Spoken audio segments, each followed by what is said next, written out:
एक और नई वीडियो में आपका स्वागत है। आज हम यूपीएससी 2024 के एक बहुत ही इम्पोर्टेंट जो कि यूपीएससी 2024 में जिससे क्वेश्चन बन सकता है उसके बारे में देखेंगे। तो आज का जो हमारा टॉपिक है, ये आप सब सुन रहे होंगे, डिलिमिटेशन बहुत ही ज़्यादा चर्चा में है। ये हमारा टॉपिक है और इसमें हम देखेंगे कि ये चर्चा में क्यों है, क्यों डिलिमिटेशन इम्पोर्टेंट होता जा रहा है और ये जो डिलिमिटेशन या फिर परिसीमन आयोग है ये क्या होता है, इसकी शक्तियाँ क्या हैं, महत्व क्या है, संरचना कैसी होती है, और साथ ही इसमें हम कार्य देखेंगे इसके, और सबसे आखिरी में हम देखेंगे कि यूपीएससी में इसकी इम्पोर्टेंस क्या है, क्यों मैंने जो ये डिलिमिटेशन जो टॉपिक है इसको क्यों चुना, ये भी हम देखेंगे। तो चलिए शुरू करते हैं वीडियो। तो दोस्तों, जैसा कि आप सभी को पता है कि हमारी जो संसद में जो नारी शक्ति वंदन अधिनियम है, ये दोनों ही लोकसभा और राज्यसभा दोनों में ही पास हो चुका है और बहुत ही जल्द जब इसमें राष्ट्रपति जी अपना साइन कर देंगे तो ये जो है हमारा संशोधन अधिनियम बन जाएगा। इसी वजह से जो हमारा जो परिसीमन आयोग है वो चर्चा में है। तो देखते हैं कि ये परिसीमन आयोग क्या होता है, डिलिमिटेशन कमीशन क्या होता है। चलिए शुरू करते हैं। तो जो परिसीमन आयोग है दोस्तों, इससे तात्पर्य किसी देश में आबादी का प्रतिनिधित्व करने हेतु किसी राज्य में विधानसभा और लोकसभा चुनावों के लिए निर्वाचन क्षेत्र में सीमाओं का निर्धारण करना है। जो इसका कार्य क्या है परिसीमन आयोग का, लोकसभा और राज्यसभा में जनसंख्या के आधार पर निर्वाचन क्षेत्रों को, जैसे फॉर एग्जांपल अगर आप दमोह में रहते हैं, जैसे मैं दमोह से हूँ, तो अगर हम दमोह में रहते हैं तो उस क्षेत्र का जो लोकसभा क्षेत्र है उसका निर्धारण करने का काम करता है परिसीमन आयोग, और उस पूरी जो क्रिया है उसको कहते हैं परिसीमन। तो ये समझ में आ रहा होगा आपको। फिर जो हमारा जो परिसीमन आयोग है इसको संविधान में भी जगह मिली हुई है। अनुच्छेद 82 के तहत संसद प्रत्येक जनगणना के बाद ये याद रखना क्योंकि आगे इसकी ज़रूरत पड़ेगी, जनगणना के बाद परिसीमन अधिनियम लागू करती है। कौन करती है? संसद क्या करती है? लागू करती है परिसीमन अधिनियम। और उसके लागू होने के बाद परिसीमन आयोग की नियुक्ति राष्ट्रपति द्वारा की जाती है। तो जो अधिनियम है वो लाता है संसद, और जो परिसीमन आयोग है उसको कौन गठित करता है? उसको गठित करता है हमारे देश के राष्ट्रपति हैं वो करते हैं। तो इतना आपको समझ में आ रहा होगा कि परिसीमन आयोग क्या है और परिसीमन आयोग कैसे गठित किया जाता है। अब इसके बाद हम देखेंगे कि जो हमारा परिसीमन आयोग है इसकी संरचना क्या है।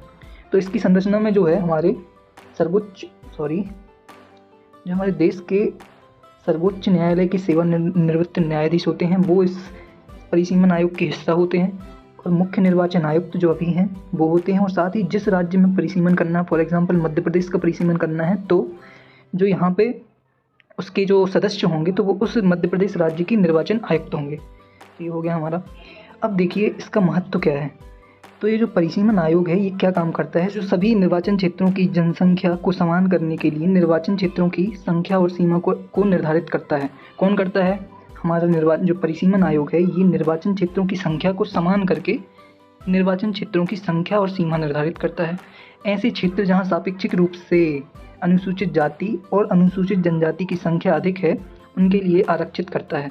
तो मतलब अगर मध्य प्रदेश के किसी जिले, फॉर एग्जांपल झाबुआ जिले में अनुसूचित जनजाति की संख्या अगर अधिक पाई जाती है तो वहाँ पे जो अनुसूचित जनजाति के उम्मीदवार हैं उनकी संख्या क्या होनी चाहिए? अधिक होनी चाहिए। तो जनसंख्या के आधार पर सीटों का निर्धारण या फिर सीमा का निर्धारण करने का काम कौन करता है? निर्वाचन आयोग। तो ये आप इसकी इम्पोर्टेंस समझ सकते हैं कि किसी भी राज्य में अगर फॉर एग्जांपल अगला जो इलेक्शन होगा जब हमारी जनसंख्या हो चुकी होगी और परिसीमन भी हो चुका होगा, तब अगर कोई जगह पे किसी राज्य में महिलाओं की संख्या अधिक है तो वहाँ पे जो महिलाओं का प्रतिनिधित्व है वो कैसा होना चाहिए? अधिक होना चाहिए, इसलिए इसकी इम्पोर्टेंस होती है। तो ये हो गया हमारा परिसीमन आयोग।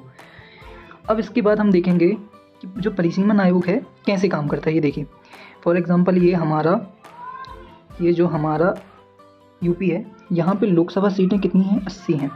और ये हमारा राजस्थान है, यहाँ पे लोकसभा सीटें कितनी हैं? 25 हैं।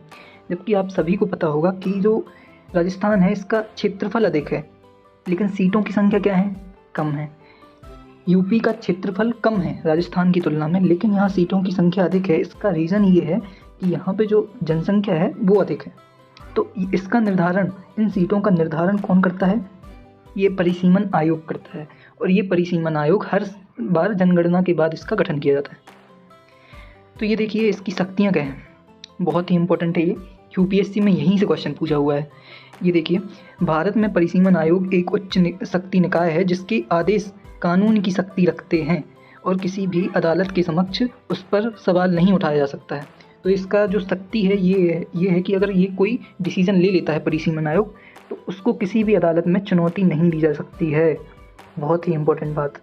अब सोचिए कि हमारे देश में की जो निर्णय है करने की जो शक्ति है जिसके पास, वो सुप्रीम कोर्ट के पास है या फिर अदालतों के पास है, लेकिन ये जो परिसीमन आयोग है इसको सर्वोच्च न्यायालय में भी चुनौती नहीं दी जा सकती है। तो इसकी इम्पोर्टेंस तो होगी, तो इसकी बहुत ही इम्पोर्टेंस है। अब देखेंगे कि जो हमारा ये परिसीमन आयोग है, ये कितनी बार अभी तक परिसीमन आयोग कितनी बार गठित किया गया है। तो ये 1952 के परिसीमन अधिनियम से, फिर 1962 में, फिर 1972 में और फिर उसके बाद 2002 में 4 बार इसको गठित किया गया है। और 4 बार अगर इसको गठित किया गया है तो आप समझ सकते हैं कि बहुत लंबे समय से अभी तक परिसीमन नहीं हुआ है, क्योंकि कायदे से 2001 में 11 में परिसीमन होना चाहिए था, या फिर 2021 में, क्योंकि जनगणना होती है 2021 की, लेकिन वो लेट है। और इसके लेट होने के कारण जो हमारा नया अधिनियम आया है अभी, वो तब तक लागू नहीं होगा जब तक कि परिसीमन आयोग गठित ना हो जाए। और परिसीमन आयोग तभी गठित होगा जब 2021 की जो हमारी लेट जनगणना है वो होगी, और जो कि संभावना है कि 2023-24 के आखिरी तक वो हो पाएगी। तो ये हमारा परिसीमन आयोग की कुछ इम्पोर्टेंट बातें थी। अब हम देखेंगे कि यूपीएससी में इसकी इम्पोर्टेंस क्या है। तो ये देखिए दोस्तों, ये 2012 या फिर 11 का क्वेश्चन है, 2011-12 का क्वेश्चन है। ये सीधा परिसीमन आयोग से क्वेश्चन पूछा यूपीएससी ने। क्वेश्चन था, परिसीमन आयोग के आदेश को किसी न्यायालय में चुनौती नहीं दी जा सकती। अभी हम पढ़ के आए हैं, नहीं दी जा सकती है। परिसीमन आयोग के आदेश जब लोकसभा अथवा राज्य विधानसभा के सम्मुख रखे जाते हैं तब उन आदेशों में कोई संशोधन नहीं किया जा सकता। एकदम सही है। जब न्यायालय में उसमें कोई संशोधन नहीं हो रहा है, न्यायालय के पास उतनी शक्ति नहीं है, तो फिर लोकसभा के पास कैसे होगी। तो इसका आंसर सी होगा। और इसलिए ऐसे टॉपिक्स बहुत इंपॉर्टेंट होते हैं, क्योंकि ऐसे टॉपिक्स में सबसे ज़्यादा इसलिए इम्पोर्टेंट होते हैं क्योंकि ये हमारे करंट अफेयर से स्टैटिक पोर्शन से क्वेश्चन बनते हैं, इसलिए इसकी इम्पोर्टेंस बहुत ही ज़्यादा अधिक हो जाती है। तो हमको ऐसे टॉपिक्स को जो करंट में हैं लेकिन उसका जो स्टैटिक पोर्शन है उसको बहुत अच्छे से कंप्लीट करना है। और यूपीएससी की अगर आपको तैयारी करनी है बहुत अच्छे तरीके से, तो करंट अफेयर पे अपनी पकड़ आपको ज़रूर बनानी पड़ेगी।